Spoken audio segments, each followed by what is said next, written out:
Hello, everybody, and welcome to another episode of the Tech Loft Podcast. I'm your host, Sal, and I know it's been it's been about a month since the last episode. It's just a matter of finding the space to record, to cleanly record an episode, and I really want to continue this. So please, I only ask for some patience. If you enjoy this podcast, please subscribe on to me, the podcast, the Tech Loft Podcast, on all the major podcast channels from Apple to Google to Spotify. We are powered on Anchor.fm, and it's a great way to start your own podcast. It's free. It's got a lot of tools to craft. To produce your iPod at a really good quality. I enjoy using it, and like I said, it's free and it does all the distribution to all the major podcast platforms. In this episode, we have Sony reporting some supply issues, which is going to affect the PlayStation 5 into next year. Rumors of a PS5 redesign. And finally, we got, I'm going to tell you guys, maybe if you haven't heard of a project called Amazon Sidewalk. I'll tell you more about it in its segment, but it's nothing new. It's been out for a while, but it's been officially released in the app, Alexa app. So that's what we got. That's what we got coming up in this episode of the Tech Loft Podcast. Just sit back, relax, and listen.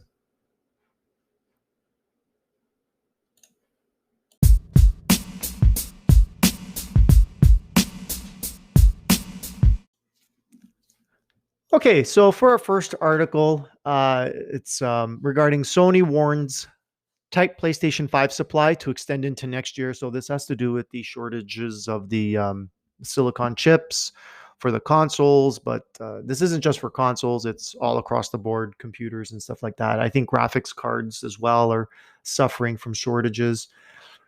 So what's going on here is Sony Group Corporation warned a group of analysts the PlayStation 5 will remain in short supply through 2022, suggesting the company will be constrained in its ability to boost sales targets for its latest games console.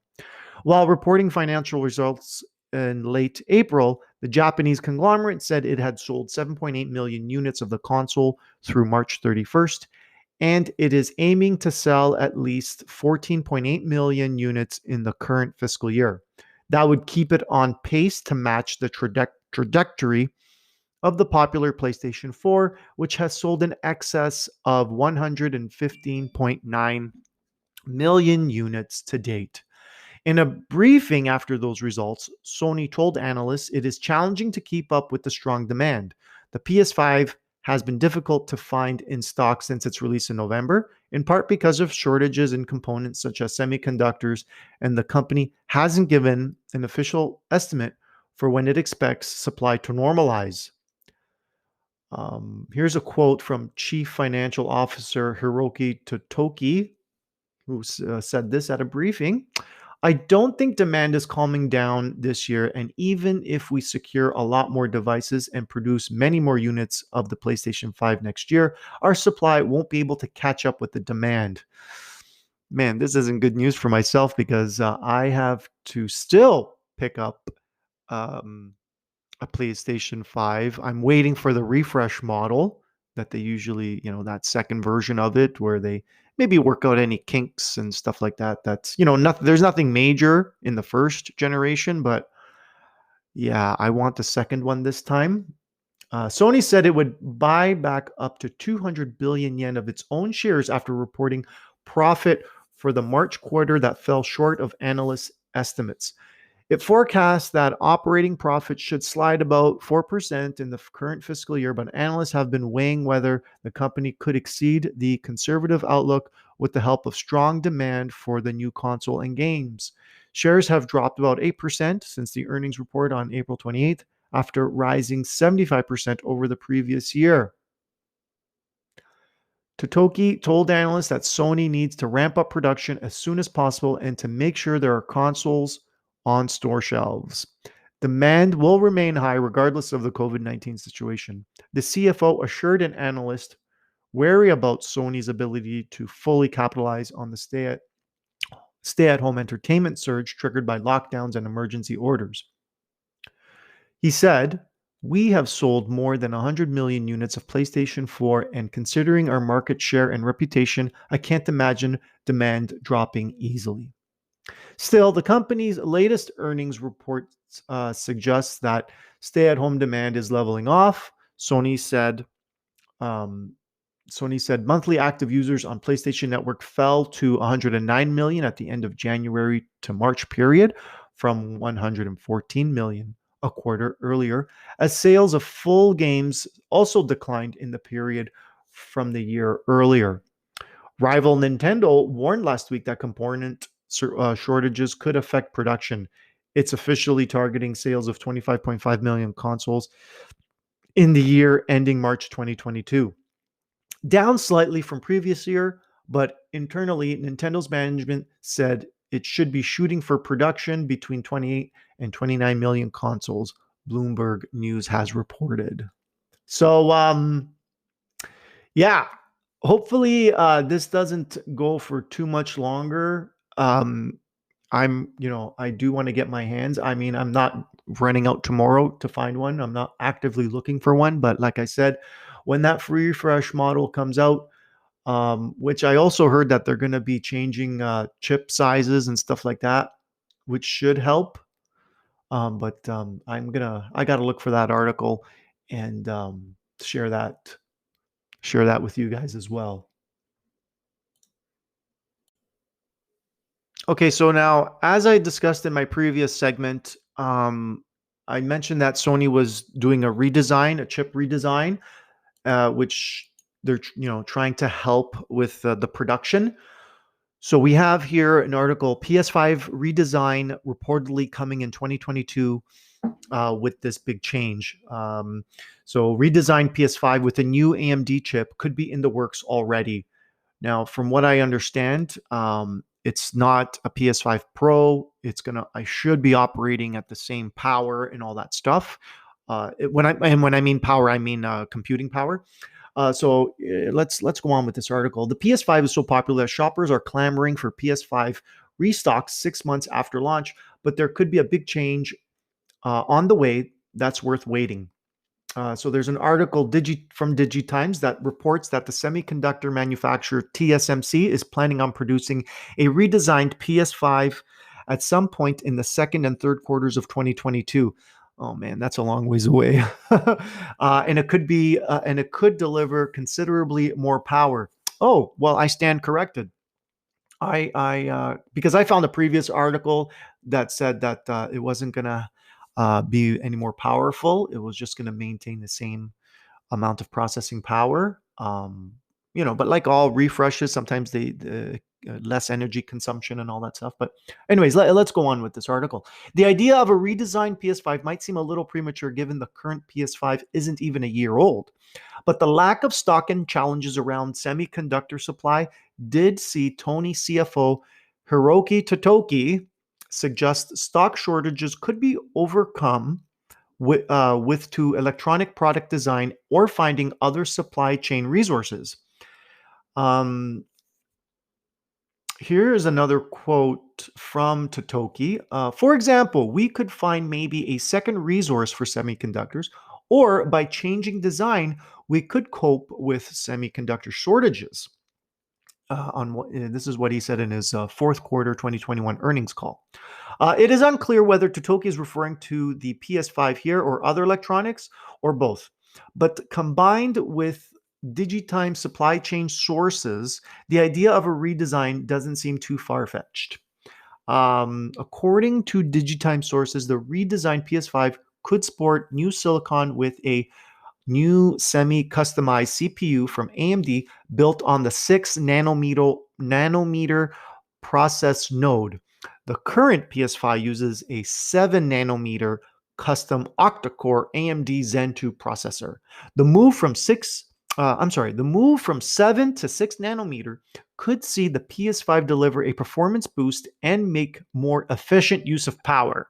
Well, there you go. It's always an efficient use of power on that second generation, and that's refresh. In effect, we could be looking at a PS5 Pro. Oh, but I thought we weren't.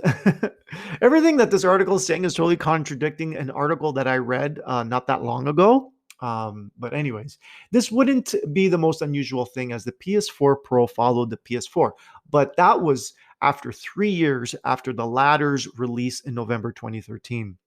Admittedly, a late 2022 release would mean only a 2-year gap between the launch PS5 and the prospective Pro version. But with semiconductor shortages making it difficult to find the current PS5 and its digital edition counterpart, moving to a console built around a different processor fabrication node could see Sony bypass that shortage.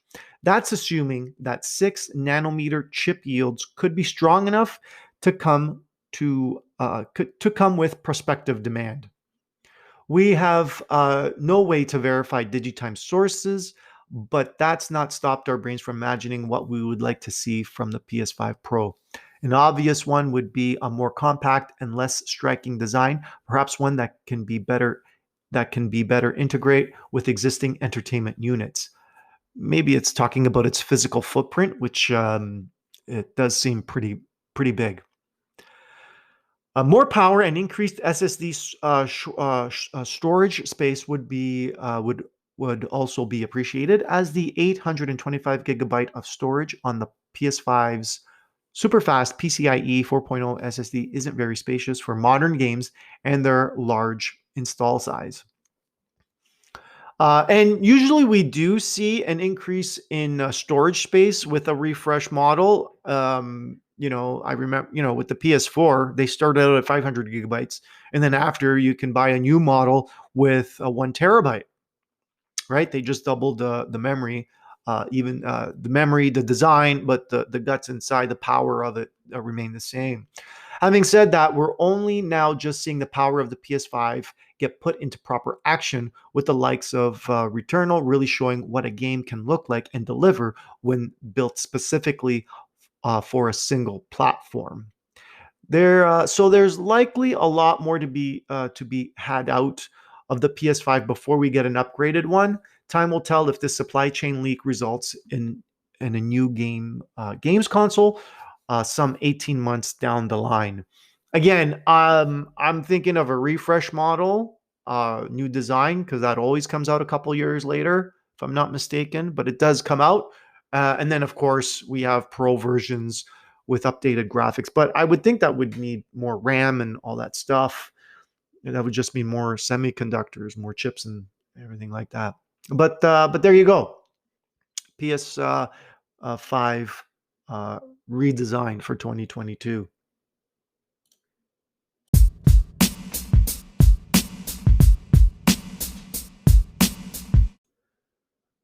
Okay, so my final article that I found here, it has to do with an Amazon project called Amazon Sidewalk. Now, I'll tell you how it works, and it's nothing new. I'm just on the Amazon website, and it is first published September 27th, 2019. And actually, just a few days ago, there an article that's titled "Should You Opt Out of Amazon Sidewalk?" and other should you opt out? And that was published June 5th, 2021. So quite a few years have gone by. I have not heard of Amazon Sidewalk, but it wasn't in the app up until recently, after I found the USA Today article and I looked in the Alexa app, and I did find the option for Amazon Sidewalk in there. So let's take a look at what Amazon Sidewalk is. So get connected convenience beyond your front door. Many of the smart devices in our homes today rely on Bluetooth and Wi-Fi connections to stream music to a nearby speaker, or help a video doorbell notify us when a package is delivered. But these connections only extend so far. Then it goes on to saying that cellular technology can be complicated. Um, which is good for long distance, but yeah, again, complicated. In the space around homes, that leaves a middle ground for devices like sensors and smart lights that can benefit from low cost, low power, low bandwidth connections. Customers shouldn't have to settle for connected devices that lose functionality past the front door, which is why we're excited to announce Amazon Sidewalk. Amazon Sidewalk is a new long-term effort to greatly extend the working range of low bandwidth, low power, smart light sensors, and other low-cost devices consumers install at the edge of their home network. Using the 900 megahertz spectrum, we are developing a new protocol we project can increase the connection range of these devices by more than 1/2 mile, 1 kilometer. With Amazon Sidewalk, customers will be able to place smart devices anywhere on their property and know they'll work great even in dead spots and where Wi-Fi and Bluetooth don't reach. Using the 900 megahertz spectrum to help devices communicate isn't new. In fact, it's been around for decades, providing reliable, secure connections for long-range devices like radios used by emergency services and the digital pagers carried by doctors on call. It's by combining this tested communications network with an innovative new protocol developed by Amazon that will arrive at Sidewalk, a new way for the next generation of low cost, low bandwidth sensors and smart devices to work together to create a secure network for long distance connections, bridging the connectivity gaps around our homes. So, if I can summarize what they're saying, is that it's creating a mesh, a, a low frequency network mesh around your home, which expands device by device. So you can get greater coverage. And this is especially useful for the, um, uh, if it's safe to say, the Internet of Things, sensors, for example, like the example of the little sensor in the mailbox that, once it's triggered, it tells you that you got mail waiting for you at the street, without traveling there and just finding it empty. Um, Yeah, that's what it's pretty much telling us to do. The immediate benefit of 900 megahertz based network is the ability to use your favorite connected devices, even if they're located far away from the router inside your home.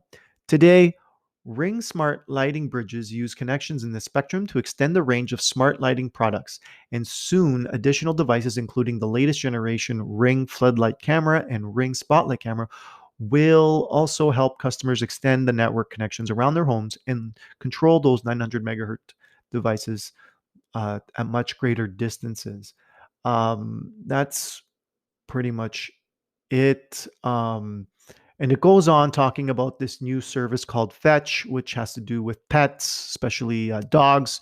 You can put the little sensor around your dog's collar, and once it reaches a certain area in your private 900 megahertz network there, I believe you get notified that your dog has wandered off, something like that. But that is Amazon Sidewalk. So far, it sounds like a great idea and all that, at first glance. But let's see what this article says about opting out of Amazon Sidewalk. The switch has been flipped on Amazon Sidewalk, the tech giant's version of smart neighborhoods connected by an array of its gadgets. Amazon, which originally announced the networking project in September 2019, plans to make Sidewalk operational on its Echo devices June 8th. So we've just passed that date. The low bandwidth shared network uses a smidgen of your home Wi-Fi to connect Echo devices, Ring security cameras and lights, and Tile Bluetooth trackers to help everyone's devices get connected and stay connected, according to the description of the company's website. This connectivity across neighborhoods could come in handy when, say, your Echo speaker or Ring camera loses its Wi-Fi connection. When that happens, Sidewalk can more easily reconnect your devices. So there you have a benefit, its purpose of it. And as Amazon says in its project description, Sidewalk can also extend the working range of your Sidewalk-enabled devices, such as Ring smart lights, pet locators called Fetch, or smart locks. They can also stay connected and continue to work over longer distances. Amazon doesn't charge anything for Sidewalk, and the company says multiple layers of encryption provide privacy and security for your personal data. But Amazon has gotten some flack for automatically opting its users. This is indeed true. When I went into the app to opt out of this feature, it was automatically switched on. Your devices are automatically participating in Amazon Sidewalk when your app is updated. You can use the app to opt out, which is something Shelley Palmer, CEO at the Palmer Group, a tech strategy advisory group, said he plans to do in part because of the automatic opt-in, and I quote, I don't like the idea of being a node on an Amazon peer-to-peer network and enriching the richest man in the world with my bandwidth, my data, and my money. Yeah, I guess that's it. That is the last of that article. We can go all the way back and be like, well, you have his products in your home. Why did you buy them in the first place if you don't want to make the man richer?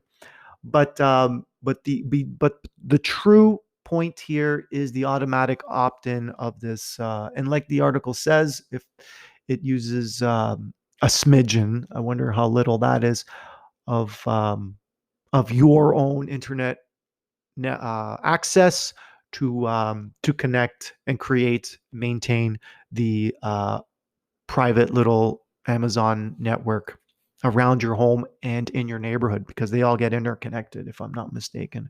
But there you go. USA Today, uh, tech strategist there, um, Shelley Palmer, says to opt out because he doesn't want to maintain that private peer-to-peer network. But that's what I wanted to bring to the table, is the Amazon Sidewalk. If you use Amazon devices around your home, take a look at the app. And if you want to opt out, you can, because you are automatically participating in the Amazon Sidewalk project. And that is all for this episode of the Tech Loft. Well, that is all for this episode of the Tech Loft podcast. Hopefully, you enjoyed it. If you can, leave a review on your favorite podcasting platforms. And if you enjoy the podcast, the Tech Left podcast, please give it a like. Please subscribe. Anything you can. I am going to open up some channels for support. Any financial support will be coming. That if you want to donate a coffee or a few shillings, I'm going to open that up to see if anyone wants to participate in that and becoming a subscriber / sponsor of this program. Once again, thank you for listening, and we will see you next time on the next episode of the Tech Loft podcast. Thank you for listening. Ciao for now.